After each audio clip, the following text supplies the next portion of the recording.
What's going on, guys? It's Nick here, back with another fantasy football video. We got a good one for you guys today, finally releasing the running back rankings. So if you do not mind, please hit that like button. We really appreciate it. Really appreciate all the support you guys have been giving us. It's been insane, the support, so thank you so much for that. What I would recommend for this video is for you to go to the website, thefantasyfootballadvice.com, download our free basic rankings to your computer, and follow along there as well. Maybe you can like split it half and half on the screen, because the rankings are going to change. And this is if you're watching it like more than a week after, like 2 weeks after it came out. You know, you're sitting there August 20th. Maybe you should download those rankings and follow along, because things are going to change in the preseason, in depth charts, injuries, like all that stuff's going to change. So I don't want you thinking that maybe I have a guy at like 35, he's still at 35 in a month. Like, he might not be. So watch those, or watch this and follow along on those. If you would like to download the premium rankings I have on the screen, you can do that as well on the website. You're also going to get access to our 3 articles per week. The DFS article, where I'm giving you cash game and tournament lineups and the players I like. You're going to get the waiver wire article, and you're going to get the trade target and streaming option article, as well as access to our private chat on Facebook, and our top 10 options for wide receivers and running backs for our late round flyers, plus obviously the premium rankings, where you're seeing them on the screen here, but the premium stuff's blurred out, where you've got the notes, the injury rating, the injury write-up, all that good stuff, plus projections. So if you want access to that, check it out in the description below, and go to the website and get yourself premium rankings. So this is what we got. Top 3 in the first tier is pretty darn obvious. DJ, Bell, and Zeke. I have it that way for PPR and in standard. It depends on the suspension for Elliott. Basically where his ranking is, I don't think it's going to be much. I think either 0 or 1 games. But both in standard and in PPR formats, it's DJ, then Bell, then Zeke. And I've kind of played around with this. Essentially, in PPR, it's that David, in both formats, it's that David Johnson is just so safe. He's such a staple in that offense. I'm not saying that Bell and Zeke aren't.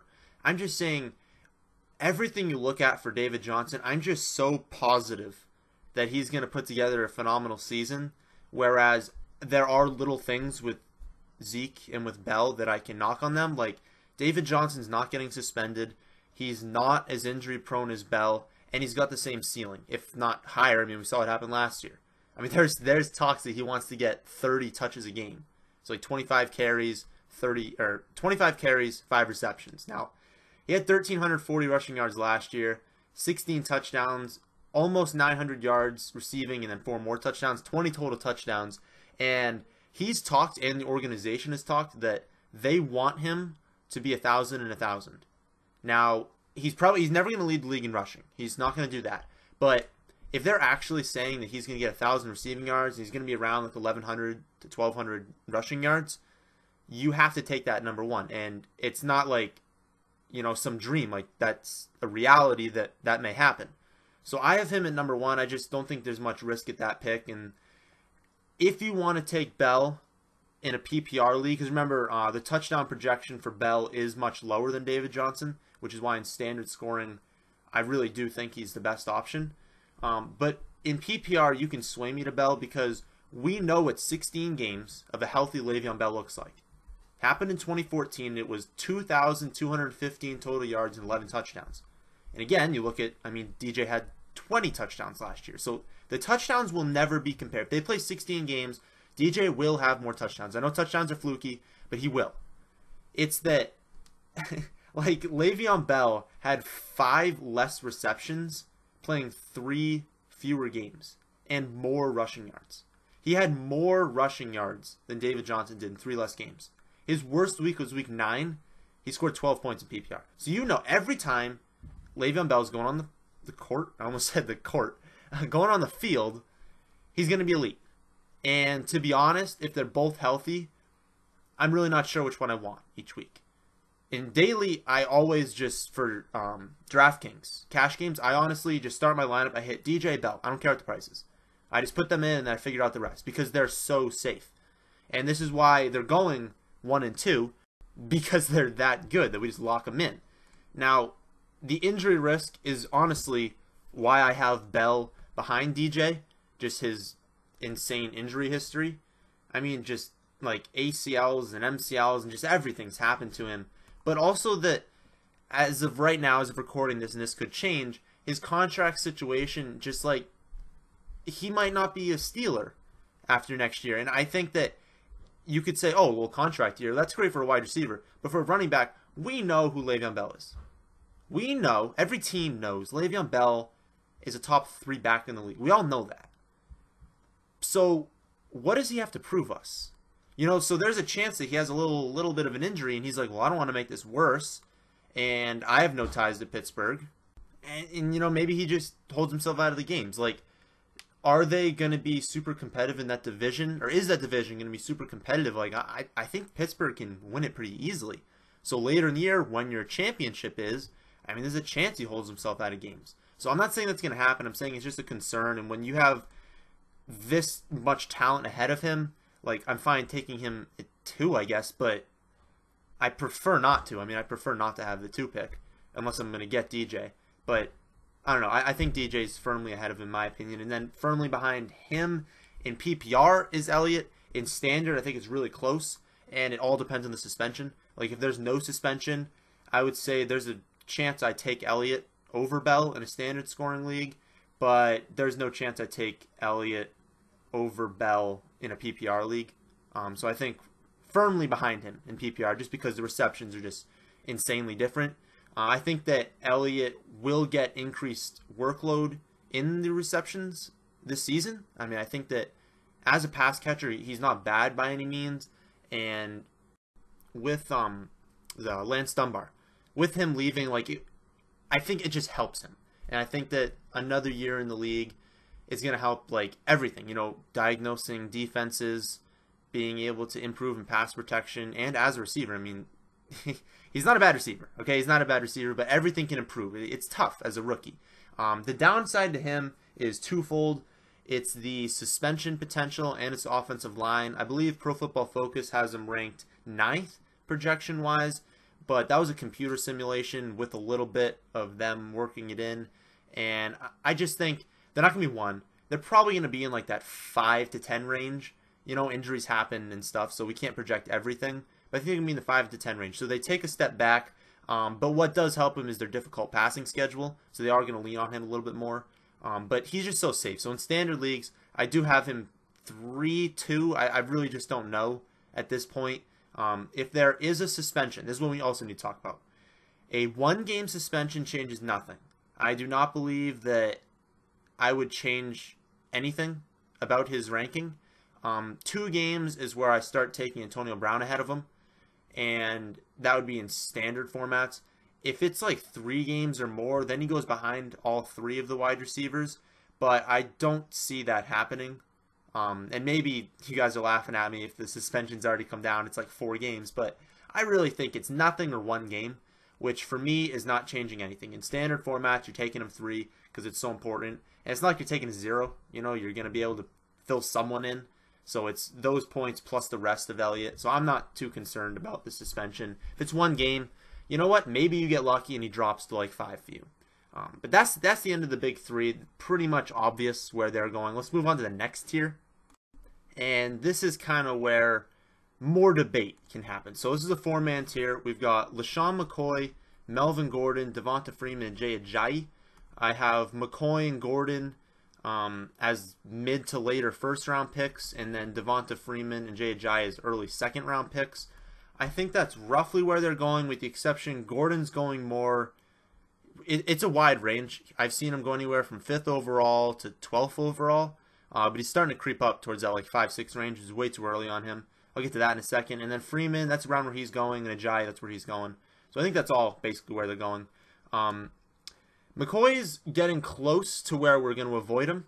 He's approaching 2,500 mark, which is where we kind of cut off running backs in their like elite production, but he's still under that. So I think this is the last year. Maybe 1 more year he can be top 7, but I really think he stays healthy. He's easily top 7. And when you're getting a guy that has that kind of upside, I'm taking him in the first round. Now, obviously, he doesn't go ahead of the big 3 running backs, and for me, he's behind the big 3 wide receivers in both standard and PPR scoring. I have it that way. PPR, it's 7th, right behind him. and I believe in standard scoring it's the exact same thing. Gillislee was a detriment to him last year with all those touchdowns. He's gone. He's on the Patriots.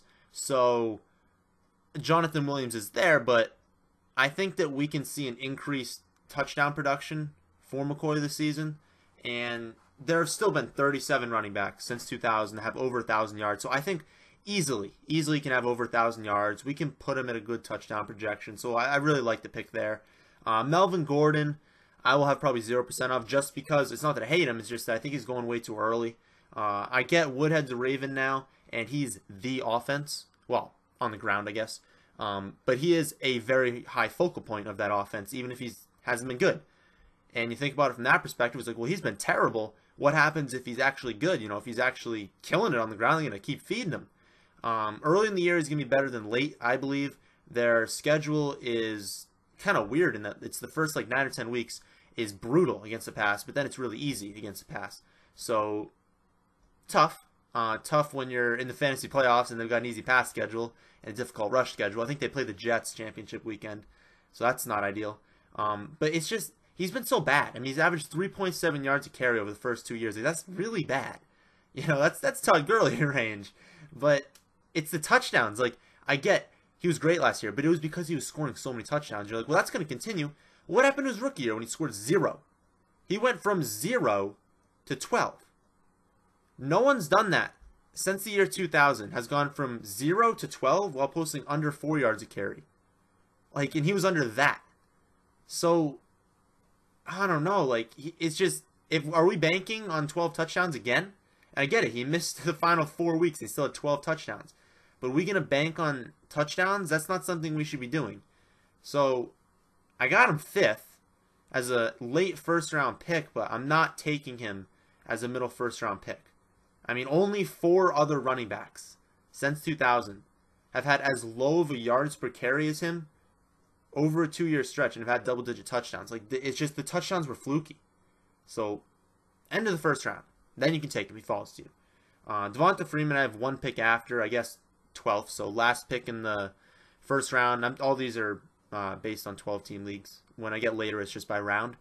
But I guess you could, I mean, if you're at the 12th pick, you're taking 1 at 12, 1 at 13. It's kind of irrelevant which one you take. But if you could actually get like a Freeman-Ajayi combo, especially in a standard league, that's pretty sweet. Now, I do like Freeman a little bit more than Ajayi just for the safety factor.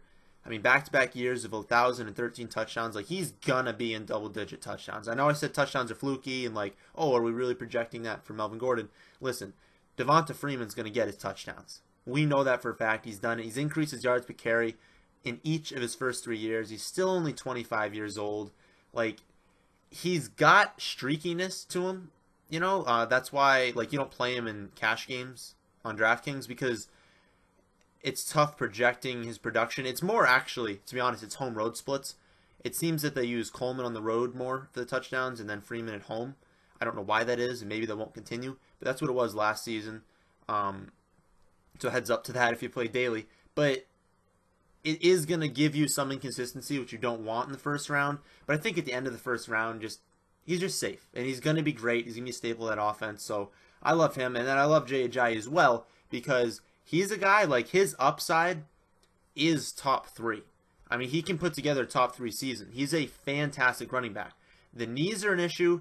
And so, like, he'd already be in a risky tier. But you drop him into another risky tier because it's his offensive line. If his offensive line plays 16 games fully healthy and Jay Ajayi plays 16 games fully healthy, like you could guarantee me that right now, I would draft him probably 3rd overall. 3rd or 4th overall. Because his upside is insane. I mean, look at his splits. I'm not sure where you can find that. I know it's like Brett Coleman made a video on it, and you should look that one up. It's a really good video. But the difference in his production when his entire line is healthy versus when you take, especially his center, Pouncey, once you take him out, it's huge. But even other pieces, when you take them out of the equation, it was tough because, like, the line was just so bad. I mean, he was getting hit in the backfield. So if the line's healthy and he's healthy, he's great. But he's not exactly, like, 0 injury risk. And Pouncey's a huge injury risk. I mean, he never plays 16 games. So that's why he's not going like 5th or 6th. Because if everything else was good, like no injury history, offensive line's good to go, he would honestly be going 5th or 6th. But he's not. So we got him in an injury risk tier and just an overall risk tier. But I still really like the pick just for the upside. Because if you hit on him and like you took Freeman and you got Freeman and Ajayi and they both hit, they're both top 5, like you easily made playoffs. Because you can figure out wide receiver.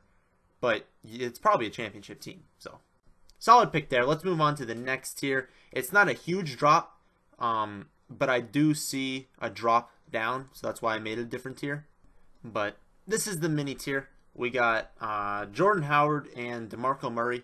And the rankings for these two could flip-flop. And it says 17th overall right now. I'm moving them up to 15th after I make this video. I'll get to Murray in a second. Howard is kind of a hot topic, I guess. You know, there's this side that says, well, he's on the Bears. Like, I don't really want any part of that offense unless it's like a flyer laid on Meredith or Kevin White. But there's also the side that says, yep, their offense blows, but one player doesn't, and it's Jordan Howard. And their offensive line is actually projected top 5. It's a fantastic zone blocking offensive line. And guess what? Jordan Howard's a zone runner, and he's a really good one. He's a really smart runner. So I like the pick. I like him as an early 2nd round pick. I don't actually know where he's going. I think it's around there. Maybe like early to mid 2nd round pick, depending on the site. But even in PPR scoring, and that's actually what I'm going to get to, I might move Murray ahead of him in PPR, but then keep Howard ahead of him in standard. I'm just not entirely sure yet. But as of right now, Howard's ahead of him in both. The issue for Howard is that he can't catch. Like, he's really bad at catching. But he's a really great pass blocker, especially as a rookie. He was a really great pass blocker. So he's going to be on the field a lot, even in those 3rd down situations. And they've got to realize that they can't be giving the ball to anyone else but Howard. I mean, 1,300 yards and 7 touchdowns. And when did he even start? I mean, really, like, they were playing with other running backs to start the year. So it was one of the best rookie running back seasons ever. I mean, I think he smashed a ton of Bears record, I know. But I can't do 1st round. I can't do 1st round on him because the guys going ahead of him just have more upside and just more security. But early 2nd round, I'm good to take him. I'm not overly concerned because his offensive line is good. If his offensive line was trash, I'd probably be staying away. But he's a great runner. The tape checks out, and his offensive line's great. So I'm good with him. But DeMarco Murray, I think I'm going to move up a little bit. And I think the community's a little bit too down on him because they're too high on Derrick Henry, who I'm absolutely going to get to. I have him pretty far down the rankings. But I think people think he's like injury prone and old. I think that's like the consensus. And he's not. He's been staying relatively healthy over the past few seasons. And he's only had 2 300 touch seasons. So he's well under. Remember I said the 2,500 touch mark? That's what we want to like avoid. Well, he's at 1,700 or so. So he's well under that for the next 2 years. Like well under that. And he's going to have receptions. He's running behind, honestly, a top 3 offensive line. It's easily top 5 on a team that likes to run the ball. And he's going to get goal line carries. So you're giving me a very, very good running back on a team that loves to run the ball, who's got a mobile quarterback that always helps the running back, with a great offensive line, and he's not too old and hasn't been really injured over the past few seasons. I mean, I think we're just too down on him. I really think we're too down on him. So I'm going to move him up to 15, and I'm going to think about 14-15 for him. Him and Jordan Howard, 14-15. But that's the end of this tier. That is the end of this tier. I would not be afraid to draft DeMarco. Who would you be getting? I guess if you took him, it'd be like the Elliott. I mean, you could probably match up Elliott or McCoy with DeMarco, or even, I guess in a PPR league, maybe you could get Brown and DeMarco. That might be a stretch. I'm really not sure how that works out ADP-wise, but end of the second. End of the second's a steal for him, but I'll take him middle. Early 2nd, I guess I would want like the 14-15 pick, really. Just not too early in the 2nd round. So not like, I wouldn't take him at the turn. I think that everyone I have ranked ahead of him, like Ajayi, Freeman, Gordon, McCoy, I think all of them should be going ahead. But I'll take him after that. So 14 on, I'll take DeMarco. Next tier. It's actually a little bit longer than what I have on the screen here. After I talk about these three, I'll just move it down a little bit. But it's Gurley, Crowell, Fournette, Lynch, and Mixon. You could argue for a mini tier of Gurley, Crowell, and Fournette, and then Lynch and Mixon a little bit lower. But I just put them in the same tier. I didn't want to start making too many mini tiers and basically just have it every player's his own tier. But Gurley, I get it. If you don't want to draft Gurley, don't do it. I mean, I've actually never drafted him, and to be honest, I don't plan on it. Like, if I'm in this range, I'm just going to take someone else over him. But I have him ranked here because of the volume. I mean, he's going to get the volume.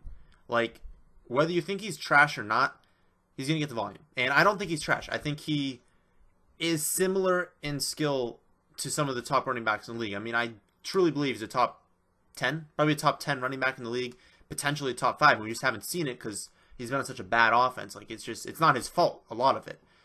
But he was really bad last season. Last season was his fault. I think that he can bounce back, but it's just not a situation I want to be in. So I'm not taking him there. I'll honestly take Crowell ahead of him probably. You can get him after him. I might change the ranking, but I don't want to pick Crowell too high. I mean, I know their offensive line top 5 now, but they won 1 game last season. And it also helps. I mean, Duke Johnson might actually shift as a slot receiver, which would be huge for Crowell because he would actually get more carries. I mean, Duke took what, 80 to 100 carries. If Duke drops 20 carries, those are going to Crowell, and they've already come out and said they need to feed him more. Last season he was under 200 carries, 198, but he turned that into 952 rushing yards, 40 receptions for another 320, and 7 touchdowns. And all of those are rushing, which doesn't really matter at all. I don't even know why I said that, but he was high end too, and I think that he improves on that. So if you're giving me in the 3rd round, I give him a 3rd round grade, but if you want to take him late second, like real late second, like 2 or 3 picks left in the 2nd round, I don't want him in the mid second. But late 2nd round, I think it's okay because I really think he's going to be an RB1. Behind that offensive line, they're going to run the ball. Like, I know they're going to be down a lot, but they were down a lot last year and he already got almost 200 carries. He can get to 220, and if he gets to 220 against a much improved, very, very good offensive line, he's going to be, 1,100, 1,200 rushing yards. He's going to get the touchdowns because who else are they going to use? Not going to use Duke Johnson. I know they're not going to score a lot of touchdowns, but he's going to be the guy when they get down there. He's going to still get receptions, especially if Duke Johnson's in the slot on 3rd downs. We can still give him 40 to 50 receptions. So in PPR leagues, I really do think we can, even in standard, but in PPR leagues especially, we can have him as a late 2nd round pick. I have him 22nd. I just don't want to take him too much higher than that. I don't want to start shifting him down to like 17, 18, 19. That just seems a little too early for Crowell because, again, the offense, like, they're not going to score that many touchdowns. But I do really like the pick. You guys have seen me take him in a ton of mock drafts. A guy you haven't seen me take in any mock drafts is Leonard Fournette. I get he's good. I mean, I get he runs over people and he's a highlight guy, but that offensive line's pathetic. They are ranked projection-wise middle of the pack, but I don't see that happening. I see them being more around like 20th. And like, if you look last year at Yeldon and Ivory, like, they're not pathetic running backs, but they looked pathetic behind that offensive line. I know they made some improvements, but I just don't see it happening. They're trying to run the ball. Like, they're trying to build a team that's dominant defense that runs the ball. That's what they're trying to do because they know Blake Bortles is terrible. I mean, I checked yesterday. He threw 5 picks in their training camp. And again, their defense is good. Like, they got a lot of good players on defense. But listen, like, I can't do it. He's got a little bit of an injury history. The offensive line's bad. They like to throw the ball in the red zone. Maybe that changes, but they like to air it out. I don't know. I can't do it. I just can't take Fournette.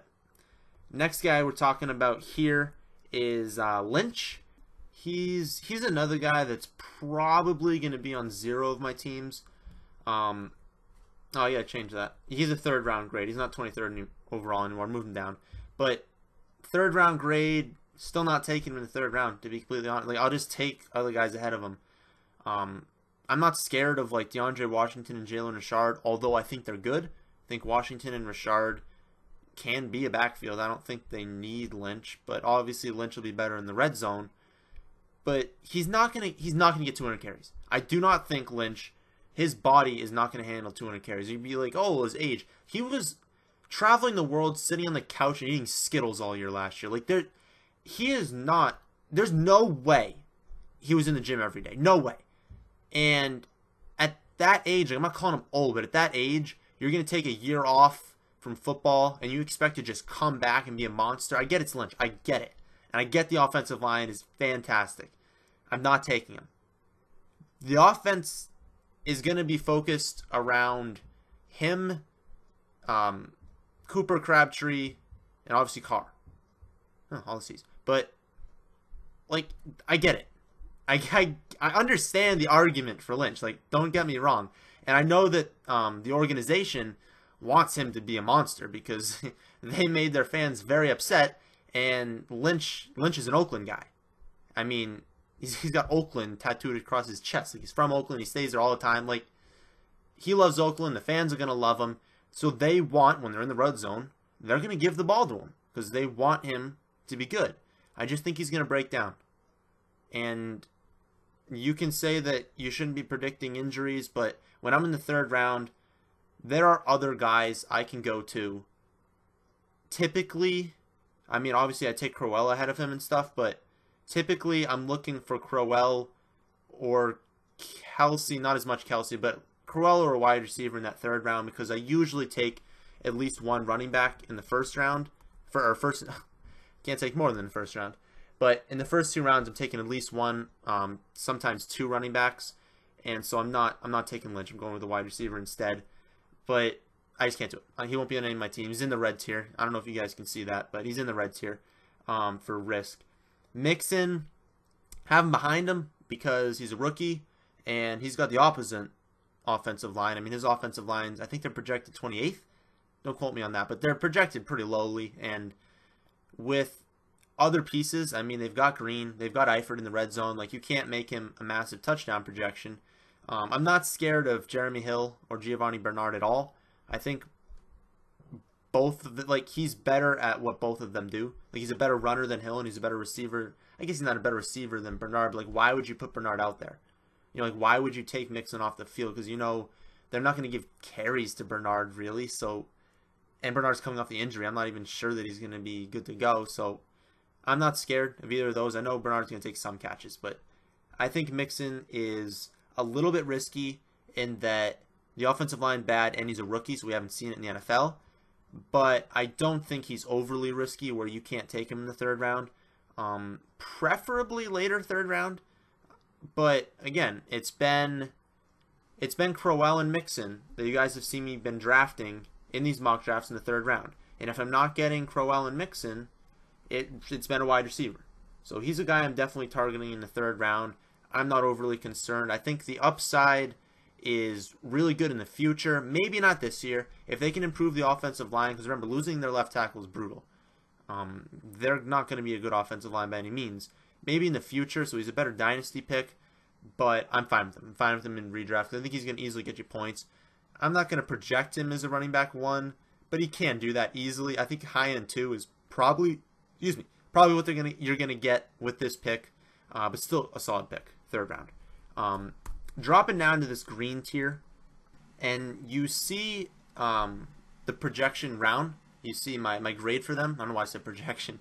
You see the round grade for them all drop into the 5th round from the 4th, because I really just, these guys have a lot of problems. You know, McCaffrey's in the green tier for risk, but his upside, since you can't give him a high touchdown projection at all, you know, they're going to use Jonathan Stewart as a goal line back. Like, he's still there. You can give him receptions, which is why he leads this tier, because he's going to have a lot of receptions. But he has not made any of my mock drafts, I believe. And I've taken Montgomery, I've taken Hyde, I've never taken Miller, definitely. But I just don't see myself, definitely in standard. You cannot draft McCaffrey in standard, in my opinion. He's going way too high, because he's not going to get like a super high amount of yardage in the rushing game. He's going to get vultured for touchdowns by both Newton and Stewart. So where does that leave you? Like, he just doesn't have enough touchdown upside to do anything in standard. And then in PPR, I don't think we're giving this guy like 60 receptions or anything. Maybe he can hit 60, but I think that's wishful thinking. And I don't think the yardage is going to be as high as some people project it being. So 5th round's fine, but I think he's going in like the 3rd or 4th. So that's a no for me. Montgomery's a yes. I'll take Montgomery. 5th round grade, but I'll take him in the 4th round. I might move him ahead of McCaffrey, to be honest. But I'll take him in the 4th round, depending on your roster construction. I do not want him as my 1 because there's a lot of risk there. I mean, I don't believe he's ever had 20 touches in the game. I could be wrong. He may have gone over that by like 1. But he's not a guy that they're going to feed because they have to know, like, his body can't hold 20 carries and 5 receptions. Like, he is not David Johnson. Okay? I get that people want to make that comparison, but I don't think he's David Johnson. What he is a guy that has a lot of upside because the offense that he's on and the touchdown projection's high. The reception projection can be high. And if they give him the ball on early work, he can get near 1,000 yards, which means all of that together, like, you talk about, oh, this is a PPR league, he can't catch. Oh, this is a standard league, well, he doesn't have touchdowns. Well, he's kind of got all of that, and none of them to an extreme. I'm not projecting him for, like, super high double-digit touchdowns. I'm not projecting him for a ton of receptions. I'm not projecting him for a ton of rushing yards, but he's got all of it. So I think his fantasy points at the end of the year are going to be really nice. He's going to be a really consistent option if he stays healthy. We haven't seen it, which is why he's got a lot of risk. But if he can stay healthy, and we'll see him more in preseason, if he can stay healthy and if he can hold off Jamal Williams and Aaron Jones, I think it's more Jamal Williams we need to worry about. I think if he can hold them off and stay healthy, he'll be a great pick at this range. But I don't want to take him, definitely not early 4th. I guess later 4th you can take him. But again, I don't ever really reach on anyone. I just let the best value fall to me. But definitely not a guy I'm shying away from. Also a guy I'm not shying away from is Hyde. There's actually been talk he's going to get cut. I don't believe any of that. I believe he's by far the best running back on that team. He's in a pretty high risk category because injuries. I mean, he's always hurt. But when he's out there, he's honestly like a 1. Maybe more in standard. Like, he's a 1 in standard. But even on that bad offense, he's going to get all the goal line. And he can get some receptions, but not many. But he's going to get yardage. And I really think he's a great running back. I wish he wasn't so injury prone. I just hate taking injury prone players. So, like, I haven't taken him in many leagues. And if it is, it's generally going to be a standard scoring league. But I'm not overly concerned about Joe Williams. So if you're not drafting him because you're scared of Joe Williams, then don't do that. Like, you can draft him. So I'm not scared of him. A guy I am scared of is Lamar Miller because he was so bad. And I get that that's probably the Brock Osweiler effect. But you should not be getting as many touches as him and ending up where he did. That volume ending up where he did last year, he was bad. So when they bring in Foreman, who's probably going to take some touchdowns away from him, and they've already talked, like, they're like, listen, we can't give him as many carries and touches as we did last year because they saw him break down at the end of the season in the playoffs. I'm not drafting him. And I'll draft him in this range, 5th round, 18th running back, but that's not where he's going. He's going a lot higher than that. So Miller's a no for me, end of this tier, but I do think that he's firmly ahead of the tier below. Just not a guy I'm targeting by any means. All right, let's move on to the next tier. We got 1, 2, 3, 4, 5 people in this tier, all 6th round grade. We got Dalvin Cook, Bilal Powell, Danny Woodhead, Mike Gillislee, and Mark Ingram. Starting off with Dalvin Cook, I do truly believe that he's by far the best running back on that team. I think they're going to realize that. I think that's why they traded up to get him. Do we see the Dalvin Cook we saw in college, or do we see the one that showed up on the Combine? I tend to think that the Combine numbers are a little bit overrated. I know he's got, like, some terrible measurables, but I think they're a little bit overrated in that we saw him produce great in college. So I think he's going to be a very good running back. I don't think he's like a great running back. I think he's going to be a very good running back. The offensive line isn't great, but they were a bit unlucky last season in terms of injuries.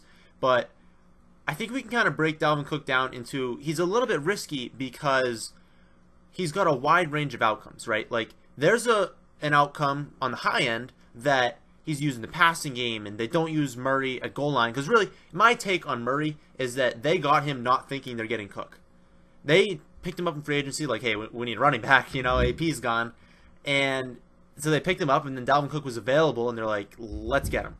So I don't think you can be like, oh, they brought in Latavius Murray, he's going to compete. Like, no, Latavius Murray's not going to compete with Dalvin Cook. Dalvin Cook is going to win the starting job.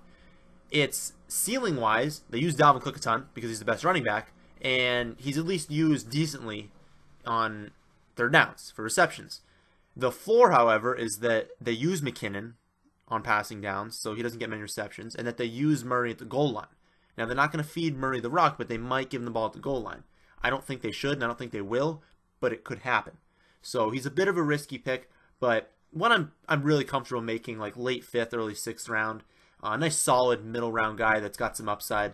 Another pick I do like to make in PPR leagues only, like Dalvin Cook can take in standard or PPR, but Bilal Powell's more of just a PPR pick, just because, I mean, that team's going to be pathetic. Maybe like 1 or 2 wins or 0 wins. Like, they're going to be a really bad team, and especially on offense. Like, their defense is fine, but it's their offense is going to be really bad. That doesn't hurt Powell in PPR leagues because he's going to get a ton of dumps, but Powell can't have a high touchdown projection because Forte's still there, and although I think Forte's basically done his career, he's there, and he's going to get some carries, and they're going to use him sometimes in the goal line and stuff. So Powell isn't going to get many touchdowns, and they're never going to like feed him. We saw what he's capable of the end of last season, so I'll show you the stat lines that he finished the season with. So we got 29 carries, 145 yards, 5 receptions, 34 yards, 2 touchdowns. Then he gets 16 carries, 84 yards, 11 receptions for 78. Next week he gets 15 carries, 60 yards, 2 receptions, 14 yards, and then finishes it off with 22 carries, a $122, 3 receptions, 15 yards, and a touchdown. Those are really good numbers. And it really helps him having that baseline of like 5 receptions. Because worst comes to worst, you know, he's got like 30 rushing, 30 receiving, but those 5 receptions, that's 11 in PPR, and I'll take that in the 6th round. So PPR, I really like it. Standard, it's so dependent on touchdown flukiness and just touchdown upside that I don't think he has. And I don't think he has like, you know, 1,100 yard rushing upside. So I'm passing on him in pretty much all standard formats. Another guy I'm passing on in most standard is Danny Woodhead. However, I will say that every team he's bet on has used him in the red zone. And you can call that the offense that they're on and flukiness. I'm going to call that Danny Woodhead's good in the red zone. You know, Rivers loved him in the red zone and Brady loved him in the red zone. Now he's with Flacco, who is going to throw the most pass attempts in the league, especially with Kenneth Dixon going out. I don't think they're going to feed Terrence West, you know, 25 carries. So they're going to give Woodhead his carries, just a few a game, but he's going to have the reception totals. Again, PPR leagues, Woodhead deserves now that Dixon's out to be a 5th or 6th round pick. I have him at 6th round because I think 5th round I like some other people more. And honestly, in the like 4th, 5th, 6th round, I'm targeting some wide receivers because I like to go heavy in the wide receivers in the middle rounds. But if Danny's there in the 6th, and I've already locked up one of the guys I like in the 5th, and I think I can get him in the 7th, he's a guy I like to take because he's going, when he's healthy, and again, he's got an injury history, which I'll talk about in a second, but when he's healthy, he's going to be a stud in PPR. In standard, I think he's still fine because we're going to get that baseline receiving yards. We're going to get some receptions, and he actually, like historically, look at the numbers, he's gotten some touchdowns. Do I think he's like a massive touchdown guy? No, but in this range, except for the guy I'm going to talk about in a second, we can't really project a guy to get a ton of touchdowns. You know, we can't really project like anyone in this range to get double-digit touchdowns except for Mike Gillislee. So I think he's fine in standard leagues. I'll take him, but heavily target him in PPR leagues, depending, again, on where his ADP rises to. Because right now, Kenneth Dixon just went out as I'm recording this. He went out like 2 days ago or something. That's concerning that if he pushes like 4th round in PPR, then you got to hold off. Because, again, he's a 32-year-old running back who suffered numerous injuries. I mean, he had an ankle sprain and a fractured fibula in 2014. Missed the rest of the season after he had that. Tore his ACL in week 2 last year. He's 32. You know, there's no guarantee at his age that someone recovers 100% from an ACL injury. So, just be careful. Be careful. Don't have him on all of your teams because last year is what happens. You know, he goes down. I don't know where he was going last year in PPR leagues, but be careful. Don't draft him in too many leagues. Gillislee is a guy that is the opposite of Powell and Woodhead, and he's preferred option in standard. So if you're in a standard scoring league, I would heavily target Mike Gillislee in the middle rounds. PPR league, he's fine, but do not expect him to get many receptions at all. Projection-wise, I mean, I have him at 15 receptions. So that should tell you roughly, and honestly, I could move that down. I just think maybe sometimes you get the dump, but honestly, 10. I think I'm going to move down to 10 receptions. Because James White's going to get a lot of receptions. Burkhead's going to get some receptions. I think Dion Lewis is not going to be utilized on the team very much. But what you can count on is touchdowns. And when you're in this range, a guy that has legitimate 20 touchdown upside, will he hit it? No. I mean, I'm not saying he's going to get 20 touchdowns. But when we're talking about ceiling and floor, his ceiling's 20. And it sounds crazy, but he's a better running back than Blunt. And statistically, he's a great goal line back. I mean, they were using him ahead of McCoy in the goal line. So that says a little something. So I think on the Patriots, in an offense that could put up historic numbers, will they break records? I don't know. I'm not going to sit here and say they're going to break records, but I think they're going to be really good, like historically good. And when you've got a running back on an historically high scoring offense with a potential top 10 offensive line, with an improved defense on a team that's going to be up a lot, who's going to want to run the ball, and they're not going to feed James White, so I think it's going to be Burkhead and Gillislee, with Gillislee being the majority. It's going to be matchup based, and it's going to be some streaky weeks. You know, he's going to have some huge weeks, and he's going to have some dud weeks. But in the 6th round, I'm going to take his upside in standard leagues. PPR, I haven't really made that pick yet, but standard leagues, absolutely. Last guy in this range is Mark Ingram. Again, 6th round pick. Bit of a split in the community on him. I know Pat Mayo hates him, but there are some guys who really like Mark Ingram. I'm kind of in the middle. I think he's talented, and I think if AP goes down, this is an insanely good pick. You know, maybe the pick of the year. I believe he either made the How to Predict a Top 5 running back or he just missed it. But regardless, he's got a lot of things going for him in the yards after contact. His age, you know, he's not like a super old guy. It's just he's got a little bit of an injury history. And right now, his situation kind of stinks. They drafted Alvin Kamara to use as the Darren Sproles role. So, although you in the past have been able to be like, hey, Ingram's an underrated pass catcher. You know, he puts up the receptions in PPR leagues. It might take a hit this year. And AP said he wants to be involved in the passing game. I don't believe that. I don't think that's going to happen.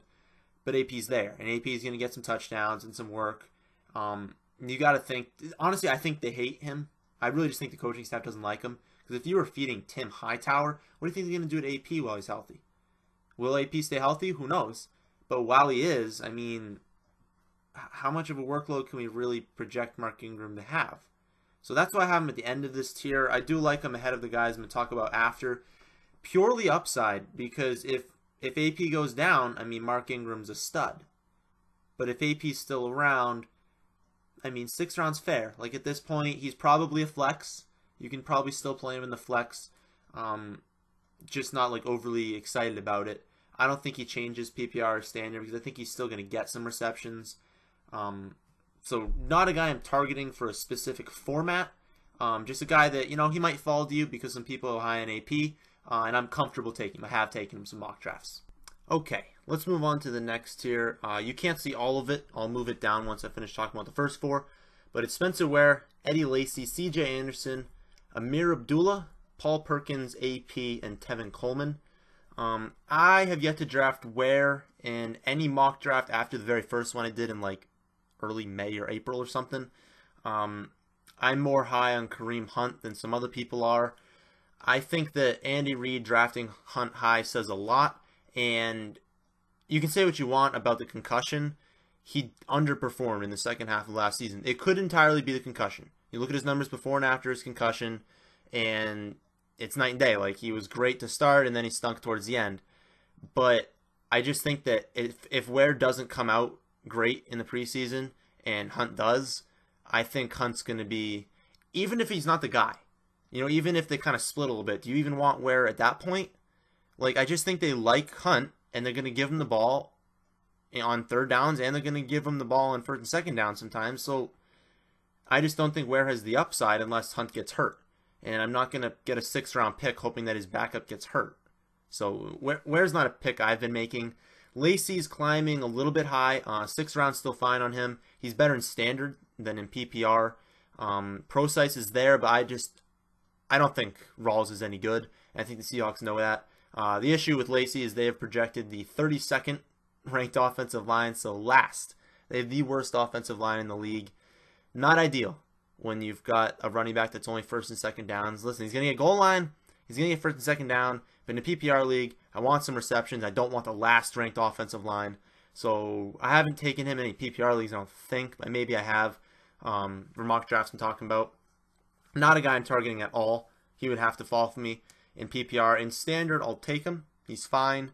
But again, he's never a guy I'm targeting. He's shown elite, I think he finished top 3 or something. But I'm not doing it. I'm not doing that this year. Another guy I haven't been touching. Maybe I will now that Booker fractured his wrist, I think. He said he should be good to go week 1, but when you miss the preseason and stuff, now he's definitely going to be behind Anderson. So maybe I'll move him up to the 6th round, but I don't know. Anderson, I just don't think he's that great. He's never shown us for an entire season that he can be good, and I kind of want someone to do that for me. I don't know. He needs to show me more before I'm going to draft him. 7th round grade, but I want to say he's going the 5th round, so I won't have many in my team. I think that's a little bit high. When I can grab some of the wide receivers I like in the mid-range over Anderson, I'm going to do that every time. Just take my running backs early or late. Abdullah, I think people need to... Some people, love him. You need to temper your expectations a little bit while Theo's around. Because, Theo's going to get, 70 receptions, which limits Abdullah's upside in PPR. I think there's, this weird conception that Theo's, or Abdullah is, a huge reception guy. If Theo's there, Abdullah will not have a ton of receptions. That's just a fact.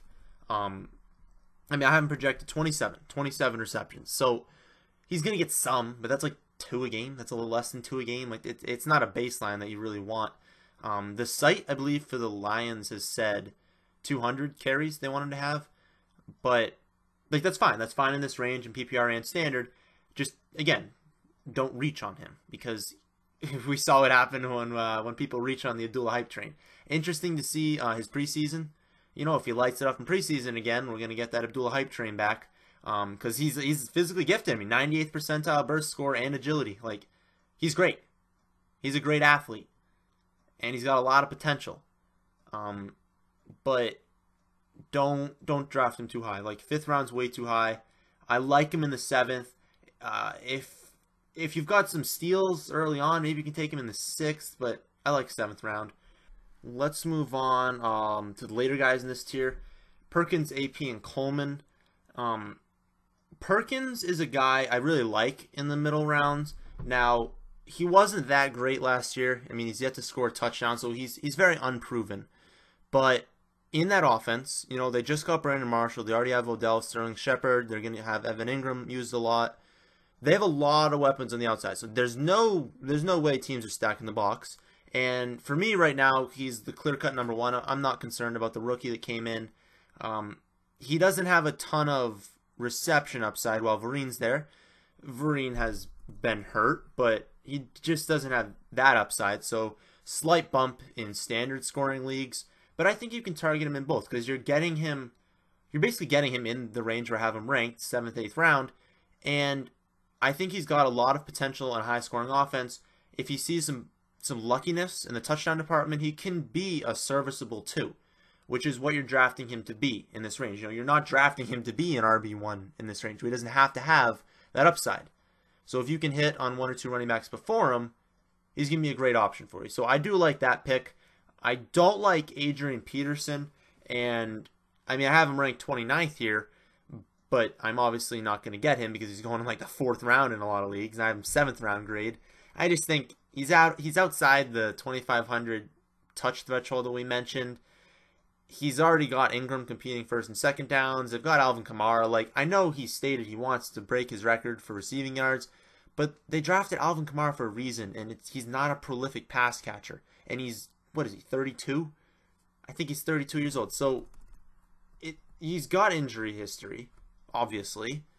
I'm not saying he's going to go down, but I'm saying it's a chance. It's a high chance.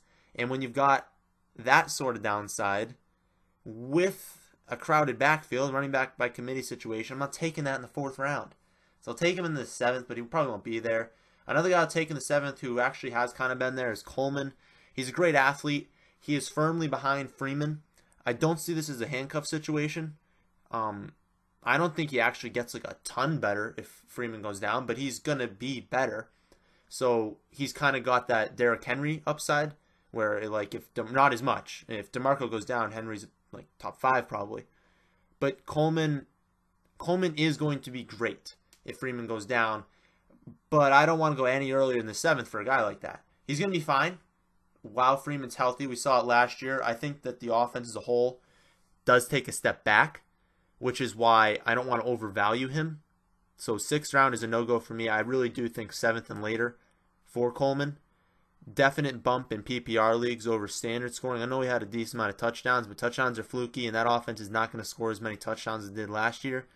You look at Freeman and Julio, and if the offense regresses, I don't think they regress. But if the offense regresses, like the Coleman, Sanu, Gabriels, they regress. So a good pick in this kind of range. Good RB0 pick maybe. If you could grab, you know, a Perkins-Coleman combo and RB0 in a PPR league, that's not bad. I don't think I'm targeting him by any means. The next tier we're going to talk about is the 31 to 34 range. We got Duke Johnson, Terrence West, Frank Gore, and Kareem Hunt. I can see myself drafting Duke, West, and Hunt. You guys have heard my take on Frank Gore. I think this is the year, but you never know. He could be 50 and still be producing. So Duke Johnson, 114 receptions over these past 2 seasons. So before we heard the news that he could be a slot receiver, we could have put him in the 50 to 70 reception game. Now that we hear he's the leading role right now, or the leading option to take over Hawkins in the slot role, we can probably shift that to about 60 to 80 receptions, which makes him really great. I mean, I talked about it, I think the mock draft Monday, I want to say is when I talked about it. I may have talked about it before, but I think that we need to talk about that, because if they announce that he's the slot receiver, then his value goes up a lot. But I want to hear some experts' take on if he'll stay a running back, because I don't know how that works, how long he has to be a receiver or how many carries he needs. Because if he's still getting a few carries and they're just using him in the slot, I think he stays a running back. But if he's just lining up in the slot and like taking no carries, which I don't think will happen, I think he's going to get some, then they might shift him to a wide receiver, which pretty much tanks his value, and you don't even want to draft him. So I want to hear someone's take on that. I haven't heard anyone say anything about that. But if he's going to stay a running back and he's going to play the slot on a team that's going to be down, I'm assuming, most games, and he's going to get, 70 to 80 carries on a great offensive line, I think he's a guy we can target in PPR leagues in the 8th round. Not as much in standard, because remember, he's on the Browns, and we cannot give him a high touchdown projection. But if I can say a slot receiver is playing running back, like remember, I compared it to Willie Snead. I said Snead's going in the 5th round, and he's a wide receiver. But if I told you, oh, you're actually allowed to play Willie Snead at running back, well, now he's what, a 2nd, 3rd round pick? So if Duke plays slot, we have to bump him up a few rounds because of the security in the like 3 to 7 receptions he's getting a game. And this is all PPR, remember.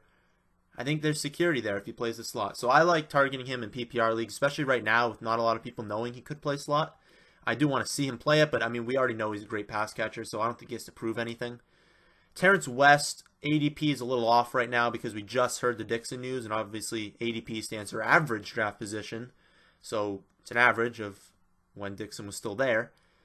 And not everyone's even heard about him. I did a draft for the mock draft Monday after the Dixon news, and I'm pretty sure a human drafted Dixon. But Terrence West is basically going to be Frank Gore. I mean, he's going to get you points every week. He's not going to be, he's not going to post a bunch of like top 5 weeks, but he's going to be fine. And 8th round, I'll take fine. Like I will take, like I don't want a guy that's getting me 5 points a week, but West is going to get some touchdowns. He's going to be the one getting the yardage over Woodhead. Not reception game, but rushing yardage. He's going to get the rock. Not that they're going to be league leading in rushing, but I'm taking the one. I mean, if you're going to get a running back one, not a running back one, but like the one on a team in the 8th round, I think that's great value. So I like taking him now. Obviously, his ADP is going to move, so we have to watch that. If he moves into like the 6th round, that's probably a no-go for me. I'll just take the value that's created with him going to the 6th, someone slipping further. but he's fine. Fine in the 8th round. Another guy that's fine in the 8th round is Frank Gore. I think he's going a little bit higher than that, maybe like 5th, 6th round, which is why I won't be taking him. You guys have heard my take on Frank Gore like a million times. I guess if you're new to the channel, I don't like Frank Gore because we look at the season numbers, and he just plays all 16 games. And, excuse me, you're like, that's a good thing, in which it is. Obviously, you want your running back playing 16. But I think I'd rather have a guy that plays 13 and puts up the same numbers, which is what a lot of guys do. So, like, he's always fine at the end of the year, but he played every game, and he got you, like, 8. And I know I just said I'll take Terrence West, but that's taking Terrence West in the 8th round, and that's where I have Frank Gore, because I think they're, like, a pretty similar player.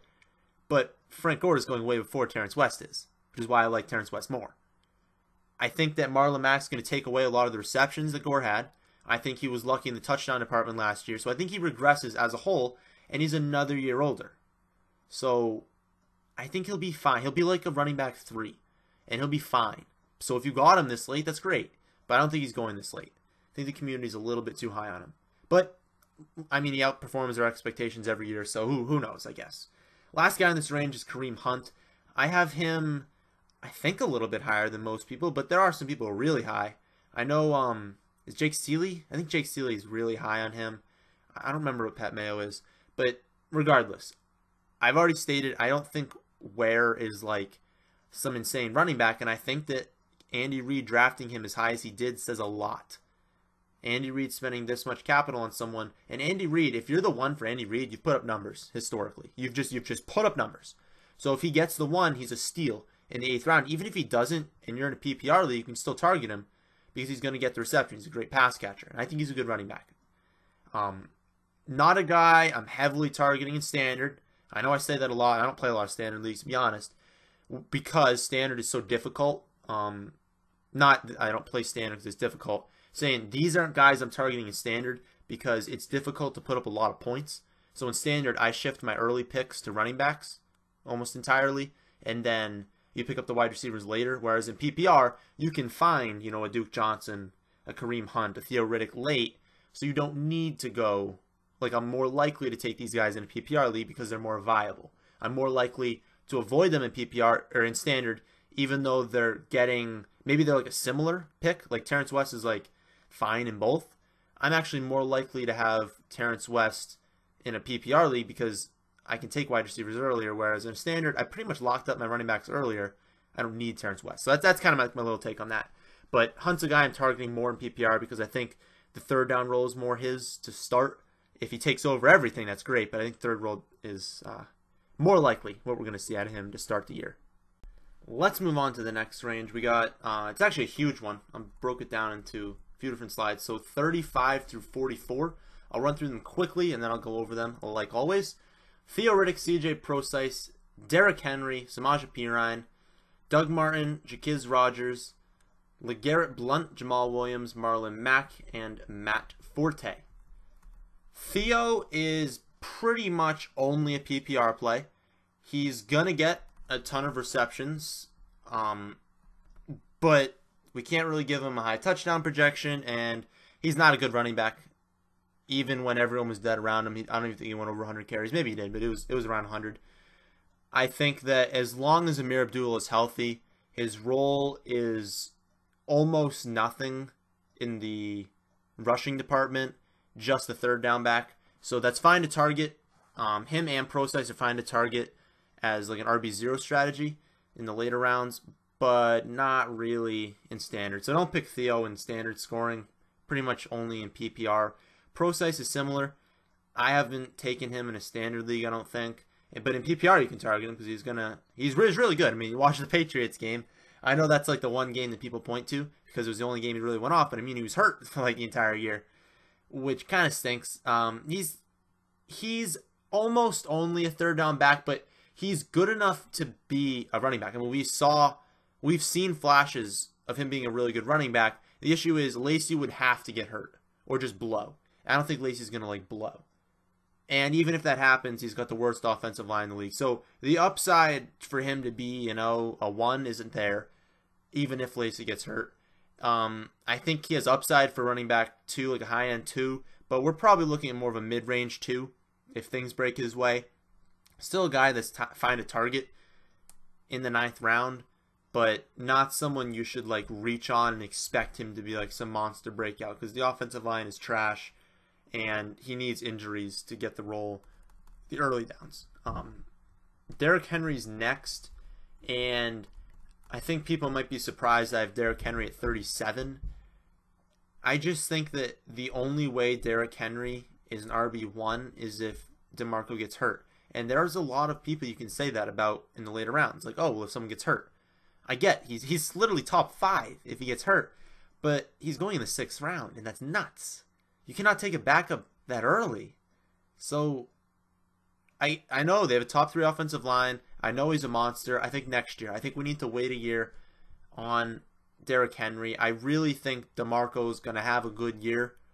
I think he's got at least one more elite running back season in him, and they're not going to post 2 elite running backs. So for me, it's a no-go. I'll probably have 0% just because of how early he's going. Samaje Perine, I really like. I like the talent. I mean, earlier in this year, someone asked me, like, who do you think can be the next Jordan Howard? I said Perine. And I think he was number 1 on the late round running backs video I made.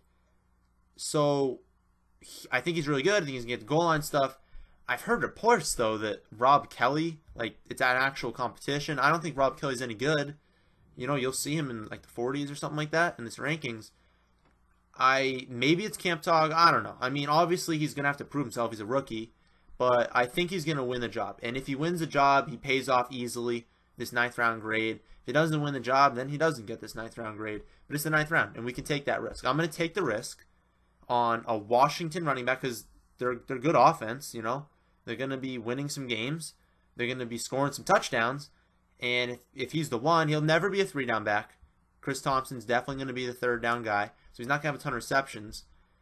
But he's got to be pretty good. I mean, he was pushing Joe Mixon for a split workload. And Joe Mixon's pretty good. So I like him.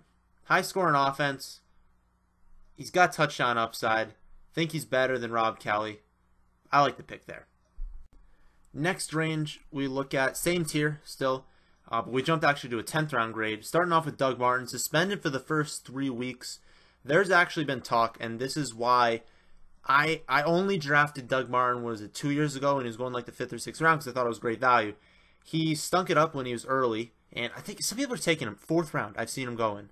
Do they know he's suspended for 3 weeks and that Jaquiz has actually looked good when he's been the starter? Like, let's say Jaquiz is looking good in the first 3 weeks. They're not going to take him off the field for Doug Martin because Doug Martin has looked bad before. And Doug Martin is injury prone, and Doug Martin is not like an amazing running back. And you just don't do that. Like, we've seen it so many times. NFL teams are not going to take a running back off the field who's doing good because it is difficult to find a really good running back. So if Jaquiz is lighting it up on the ground, he's not coming off the field. So you're getting that upside. You're getting him for 3 weeks to start the year as the one on a team that in the second half liked to run the ball a lot, on a team that's got an improved defense and an improved offense that should be winning a little bit more games, who's going to be in the red zone a lot. Like, this is a good pick. Jaquiz is a really good pick in the 10th round. I have him ranked 1 behind Doug Martin, who people are taking in the 4th round. So I might move Jaquiz up to a 9th round grade. I think that might be the highest he could go. But, I mean, there's a lot of potential there. I'm not touching Doug Martin. So, like, look at the injury history. Doug Martin, it's insane. 2013, he tore his labrum. 2014, an MCL sprain and an ankle sprain. 2016, hamstring sprain and a thigh sprain. Like, I don't know. He's always hurt. I just don't like to pick. I don't like to pick at all. Where do we move on? LeGarrette Blount. A guy you guys have already heard me say he's not good. I've watched him play over the past 2 years on the Patriots. And 2 years? I think he's been on the team 2 years. I don't even know.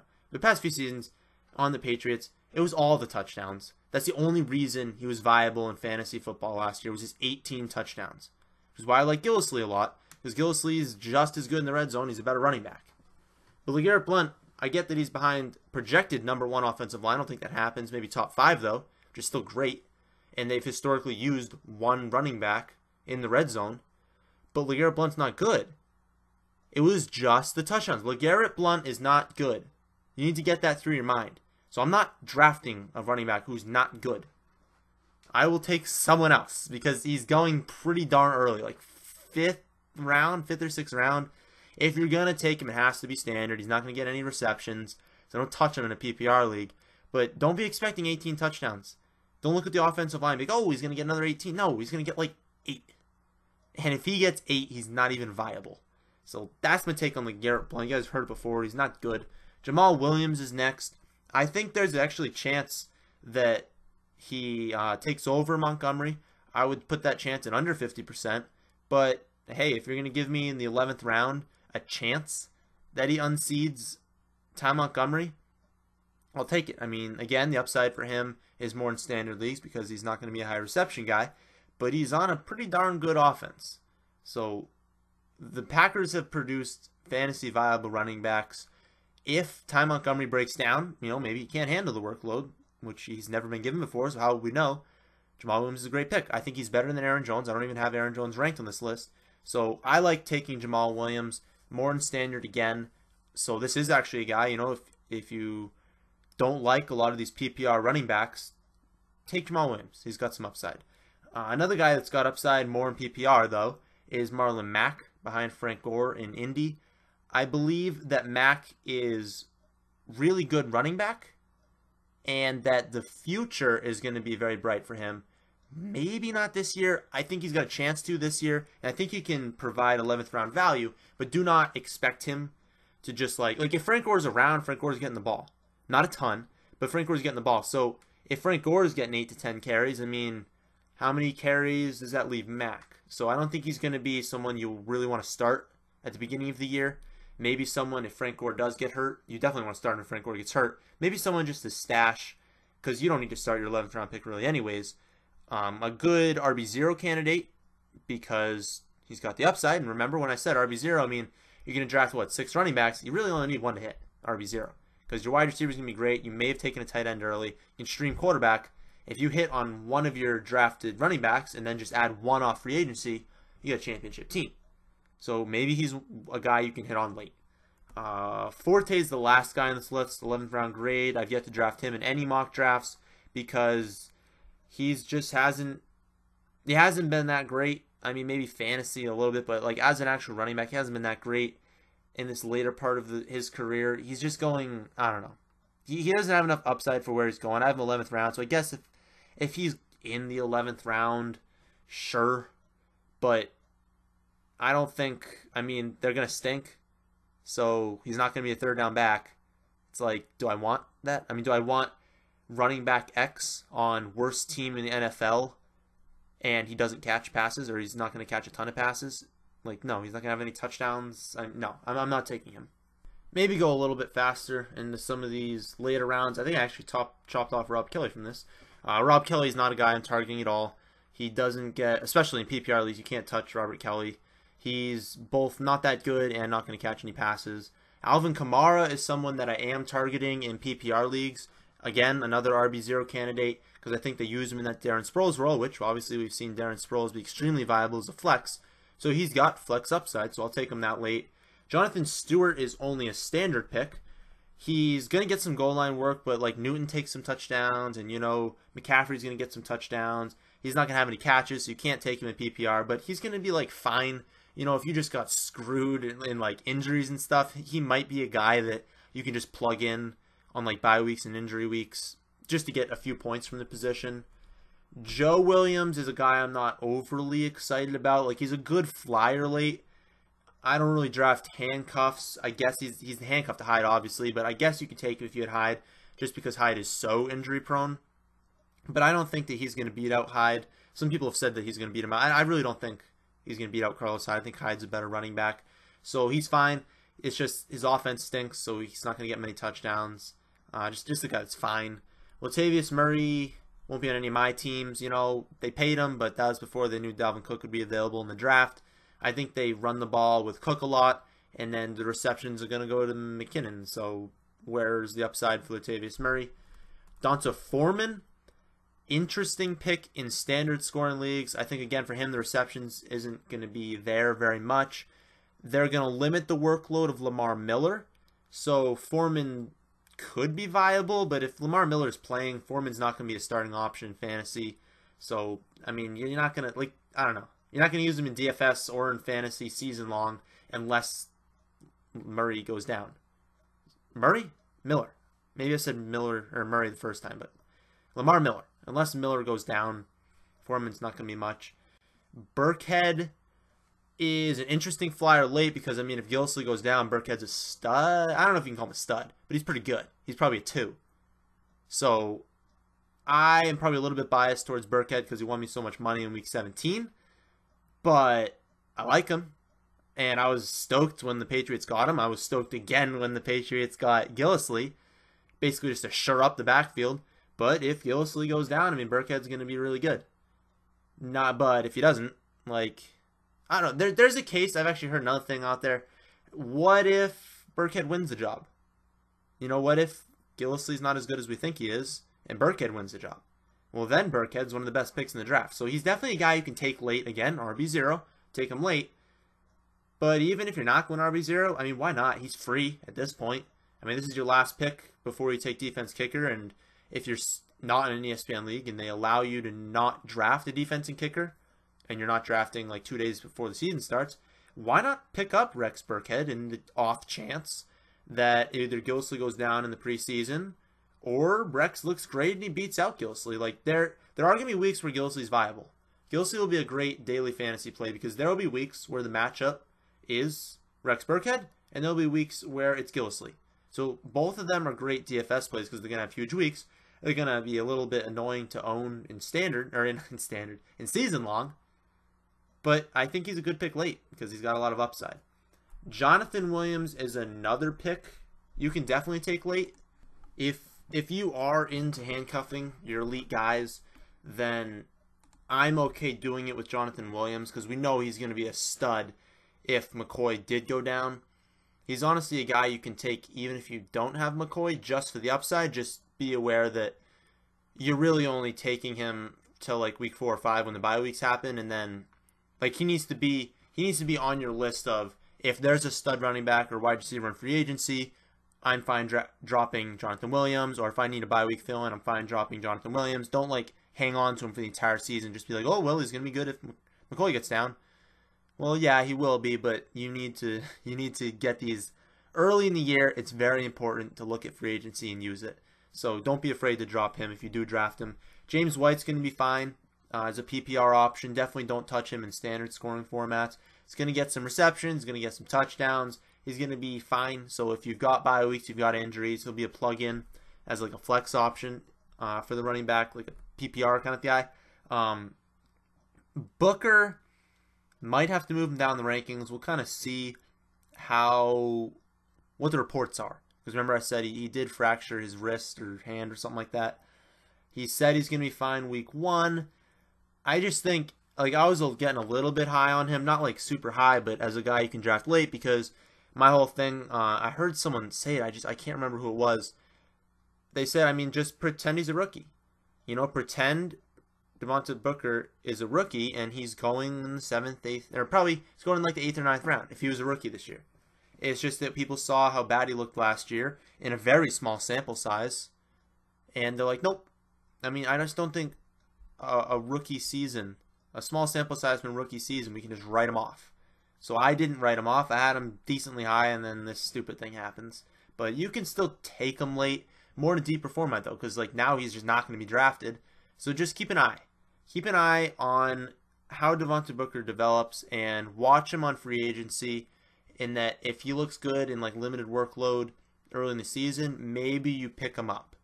That's what I would do with Booker. I wouldn't draft him.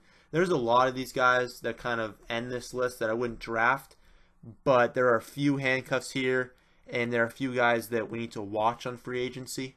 Washington is one of those guys we need to watch. It's him and Jalen Richard.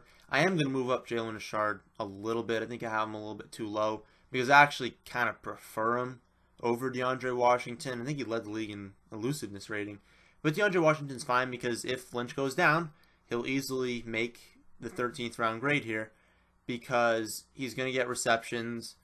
He's not better than Richard in receptions, but he's going to get some. He's going to get some early down work. He's going to get some touchdowns. So he'll easily pay off 13th round grade if Lynch goes down. But while Lynch is healthy, he's not going to be viable. So that's more of a Lynch handcuff. But I think Richard is actually a better handcuff. So I'm going to move Richard up a little bit. Jeremy Hill's not a guy I'm touching in any leagues. He'd only be a standard play if you really were high on him. I think Mixon takes over basically the entire workload, basically leaving Hill with nothing. If it's a few scraps, you know, a few touchdowns here and there, it's still not going to be a guy you're going to start. I mean, could he end the year with 5 touchdowns? Yeah, but you're never going to know when they're coming. He's not going to get receptions, and the yardage is going to be low. So don't touch him.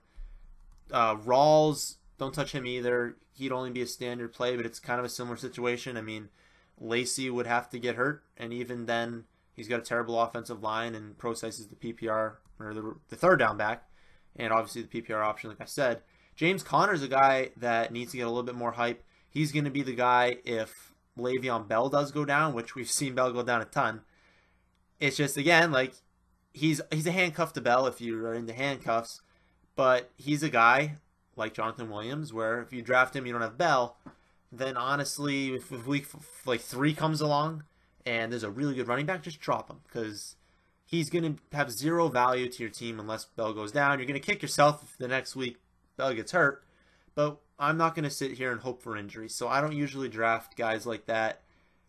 I mean, he's fine too, and if you're going to have a handcuff to anyone, it's definitely going to be having James Conner. So, fine handcuff, but not someone that I'm really targeting. He's fine, like in a deeper league, he's fine just because of the upside, but in a normal 12-team league, no one's going to draft him, so you can wait on free agency for him. So now we move into this final tier. Don't actually have the entire premium rankings done. I'll finish that over in the next few days, but I am going to move Jalen Richard up a little bit right ahead of DeAndre Washington because, again, like I said, he's got a great offensive line. He's going to get receptions. Regardless, he's going to get receptions because Lynch isn't going to be in the receiving game, but if Lynch goes down, he's got a good amount of upside and definitely will pay off this pick. Honestly, I think he can pay off this pick anyways. Chris Thompson's a good PPR guy. He's going to be only third down. Don't expect even if Kelly gets hurt and P. Ryan gets hurt, he's still not going to be like a 3-down back. Like, they'll bring someone in. So he doesn't have monster upside. I know he's good in the receiving game, and that's why he's viable in PPR, but don't touch him in standard.